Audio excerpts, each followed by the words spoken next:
This is your news source evening bulletin for today, Tuesday, the 2nd day of October in the year 2018. Here's what we're tracking tonight.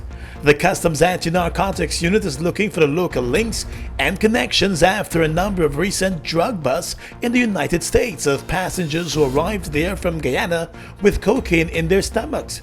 Just over a week ago, a young husband and wife were both busted at a JFK airport after they arrived there and admitted that they had swallowed cocaine-filled pellets. According to U.S. court documents seen by news source, the couple Kurt Bruni and Maria Bruni arrived in New York from Georgetown on the 23rd of September. After noticing the couple sweating profusely and acting nervously, U.S. agents pulled them aside for separate examinations. The husband, Kurt Bruni, admitted that he did have cocaine pellets in his stomach after his wife told investigators that they both had swallowed the pellets. The man eventually excreted 218 cocaine-filled pellets, carrying a total weight of just over 3 pounds. He said he was expected to be paid $6,000 for his drug trafficking efforts. When the wife, Maria Bruni, was questioned and examined, she passed out more than 75 additional cocaine-filled pellets.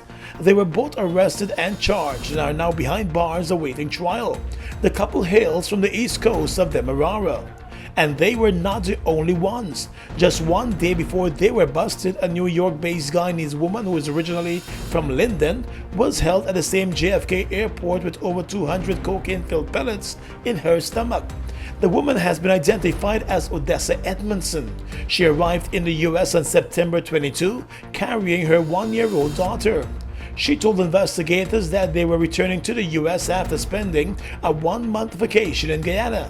However, while she was being questioned, agents said she started to sweat and asked to use the washroom. It was there that she passed out 49 cocaine-filled pellets. After tests confirmed that the pellets contained cocaine and she was told of the charges she will face, the woman asked to use the washroom again and passed out more than 100 additional cocaine pellets. In total, she excreted 194 pellets and told investigators that she too was expected to be paid $6,000. She was arrested and charged, and her 1-year-old daughter reportedly handed over to family members. And if you think that was the end of it, U.S. court documents revealed that on the 21st of September, a Guyanese man, Luke Kendall, was also busted at the JFK airport after he excreted more than 200 cocaine-filled pellets. He claimed that he was visiting the U.S. to purchase items for his mother's store back in Guyana. But after questioned in detail, he admitted that he was carrying the cocaine-filled pellets. He too was arrested and charged. Condo investigators believe the 4 busts over 3 days in the U.S. may be linked to the same cocaine supplier in Guyana. And it is suspected that that supplier may be from an East Coast Demerara village. More news coming up in a moment. This Christmas, get a loan for your dream car with an extended repayment term. Spruce up your home with that renovation you always wanted and take advantage of low or no down payment. Get new appliances so you can cook up a storm. You'll get same-day approval. Plus, you can win a getaway to a destination of your choice. Visit RepublicGuyana.com today to find out how. Republic Bank, we're the one for you. Get ready to ride it, ready to ride it, ride the wave. Open up the new vibe, drink up the boldness inside. Radical and fresh and wild, catch the wave now. Ride bold, ride fresh, ride strong, come on, ride the wave. Taste the action, satisfaction, perfection. Wave,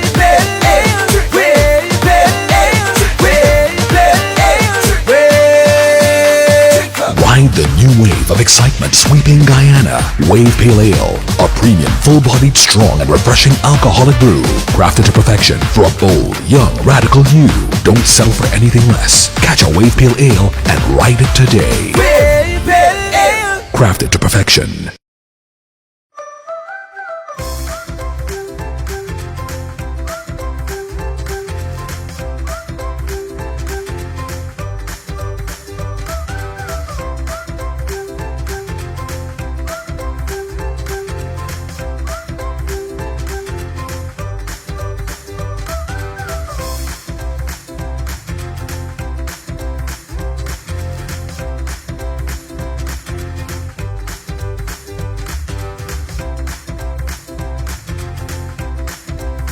Welcome back. We turn to the local courts. At the High Court today, 31-year-old David Alexander was sentenced to life in prison after he pleaded guilty to raping an 8-year-old girl. Alexander, who appeared before Justice Joanne Barlow, opted not to endure a trial and entered a guilty plea to the charge as the judge started the case. The incident took place on the 24th of February back in 2015. The man was arrested after he was found to have sexually penetrated a young child. Through his attorney Clyde Ford, the man admitted to the crime and claimed that at the time of the incident he was drunk and cannot remember all that occurred on the day of the incident. In his own words, the convict offered an apology to the court and his victim, as he explained that he had never had any previous issue with the law. In a letter to the court, the young victim expressed her ongoing hurt over the incident, explaining that it was something she will never forget. The child said she thought she was about to be killed. Before handing down her sentence, Justice Joanne Barlow said being drunk cannot be an excuse for the crime committed. She further explained that the child was traumatized by the incident and had to undergo surgeries for the injuries that she sustained during the heinous act. With the man's guilty plea, the judge handed down the life in prison sentence and the convict was led away from the courtroom to begin that jail sentence. Let's tell you now that the Special Organized Crime Unit of the Guyana Police Force is hosting a 2-day training program for prosecutors, primarily those with responsibility for dealing with money laundering cases. The unit sees the training as critical to ensuring its effectiveness. SOCO advisor Dr. Sam Sittlington. It's part of my project here within the British High Commission to assess what areas impact on SOCO. And one of those areas is, of course, prosecutions and files that go to the DPP or the PLA. So it's a rolling process. As a need arises, then I will facilitate training in order to correct that fault. Dr. Sittlington said a lot of cases have been failing in the court, and this indicates that prosecution files need to be robust in addressing such cases in order to have the expected outcomes. What it does do, it gives the prosecutors and investigators here training from experts who are actually working in the region.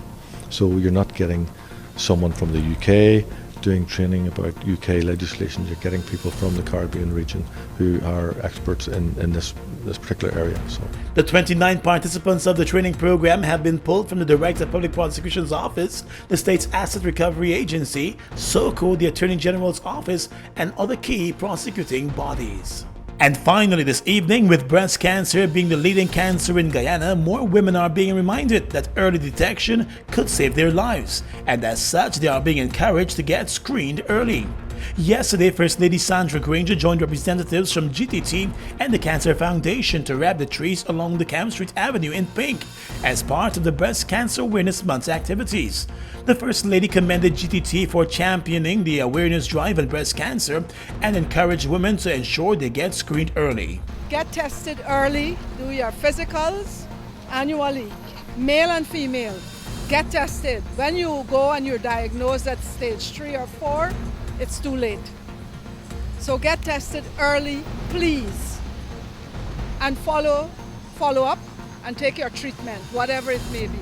Georgetown's Mayor Patricia Chase Green and GTT Marketing Director Davey Sugtio also spoke about the importance of fighting breast cancer. This is a fight that we all have to be in it together.